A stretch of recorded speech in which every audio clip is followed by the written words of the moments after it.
తింటే రోగాలు రావమ్మా మనకే నొప్పులు రావమ్మా పరిసరాలు శుభ్రముంచి చక్కనైన తిండి తింటే రోగాలు రావమ్మా మనకే నొప్పులు రావమ్మా పరిసరాలు శుభ్రముంచి చక్కనైన తిండి తింటే రోగాలు రావమ్మా మనకే నొప్పులు రావమ్మా రోగాలు రావమ్మా మనకే నొప్పులు రావమ్మా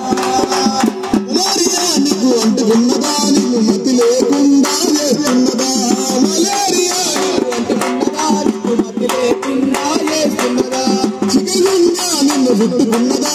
చిందర వందర చేస్తున్నదా నీకు ఎత్తుకున్నదా నీకు చిందర వందర చేస్తున్నదా పరిసరాలు మన పరిసరాలు శుభ్రముచ్చి చక్కనైన తిండి తింటే రోగాలు రావమ్మా మనకే నొప్పులు రావమ్మా రోగాలు రావమ్మా రోగాలు రావమ్మా మనకే నొప్పులు రావమ్మా రోగాలు రావమ్మా మనకే నొప్పులు రావమ్మా రోగాలు రావమ్మా మనకే నొప్పులు రావమ్మా కాబట్టి మన ఇంటి చుట్టుపక్కల పరిసరాలు పరిశుభ్రంగా ఉంచుకొని ఎటువంటి మరి వ్యాధులకు గురి కాకుండా ఆరోగ్యాన్ని కాపాడుకోవాలని కోరుకుంటూ ఇద్దరితో కార్యక్రమాన్ని ముగిస్తున్నాం.